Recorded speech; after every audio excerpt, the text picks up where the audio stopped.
Recently GST की 56th council meeting थी दिल्ली में, जिसके अकॉर्डिंग एक आम आदमी को बहुत सारे रिलीफ प्रोवाइड किए गए। जैसे कि अगर आपका कोई एलआईसी है, मेडिक्लेम है, जिसके प्रीमियम पर अभी तक आप 18% जीएसटी देते आ रहे थे, अब आपको उस पर कोई भी जीएसटी पे नहीं करना। सेम एज जो हम अपनी डेली लाइफ में 2 व्हीलर 4 व्हीलर यूज कर रहे हैं, अगर आप अब उनको परचेज करने जाओगे तो अभी तक आपको 28% जीएसटी देना पड़ता था, अब आपको उस पर पे करना है सिर्फ और सिर्फ 18% जीएसटी। और जो आपके डेली यूज की आइटम है लाइक टूथपेस्ट, सोप, बिस्किट और भी अगर कोई ईटेबल है जिन पर पहले 12% या 18% जीएसटी लगा करता था, उसको रिड्यूस करके अब कर दिया गया है 5%। इसके अलावा और भी बहुत ऐसे टैक्सेशन रिलीफ है जो इस जीएसटी काउंसिल मीटिंग में डिस्कस किए गए, जो कि एक आम आदमी के डेली रूटीन को इफेक्ट करते हैं।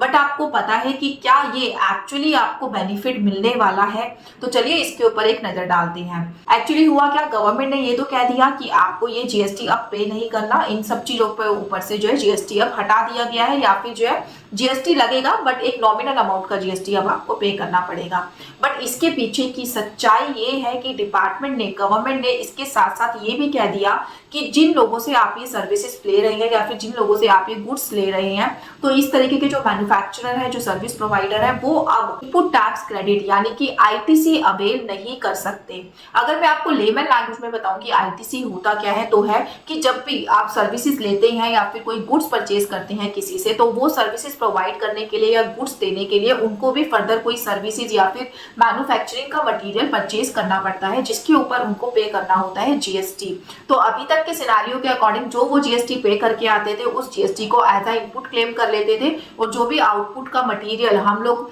फाइनल कंजम्पशन के लिए परचेज करते थे, हमारे ऊपर भी जीएसटी चार्ज किया जाता था, और उस आउटपुट के अगेंस्ट वो इनपुट वो सेट ऑफ करके जो बैलेंस अमाउंट होता था वो उतना उनको जीएसटी पे करना होता था। बट अब सरकार ने ये कह दिया कि आप आईटीसी अवेल नहीं कर सकते। तो उससे होगा क्या, अल्टीमेटली उन लोगों की कॉस्ट बढ़ने वाली है, क्योंकि जो भी जीएसटी वो पे करके आएंगे उसको वो इनपुट टैक्स क्रेडिट के तरह तो यूज नहीं कर सकते, बट वो उसको अपना कॉस्ट का पार्ट मानने लगेंगे। लेट्स सपोज उन्होंने कोई 50,000 की सर्विसेज पीछे से ली थी, जिसके ऊपर 18% यानी कि 9,000 रुपीज उन्होंने जीएसटी पे करा था, तो उस 9,000 रुपीज को अब वो अपने पीएनएल की कॉस्ट का पार्ट मानेंगे। और जब उनकी कॉस्ट इस तरीके से बढ़ने लगेगी तो अल्टीमेटली सेलिंग प्राइस भी बढ़ाया जाएगा ताकि वो कॉस्ट रिकवर की जाए। तो अल्टीमेटली जिन प्रोडक्ट्स पे जीएसटी रिड्यूस करके सरकार ये कह रही है कि अब आपको रिलीफ प्रोवाइड कर दिया गया है, बट फ्यूचर में देखिएगा इन सभी प्रोडक्ट्स के प्राइस हाइक कर दिए जाएंगे, जस्ट बिकॉज जो मैन्युफैक्चरर है, जो सर्विस प्रोवाइडर है, उसके लिए कॉस्ट अब बढ़ गई है। देखने वाली बात यह है कि क्या एक्चुअली एक टैक्स पेयर को, एक आम आदमी को ये रिलीफ मिलने वाला है या फिर। तो इस पर आपकी क्या राय है, कमेंट सेक्शन में डाल के जरूर बताइएगा। Thank you so much.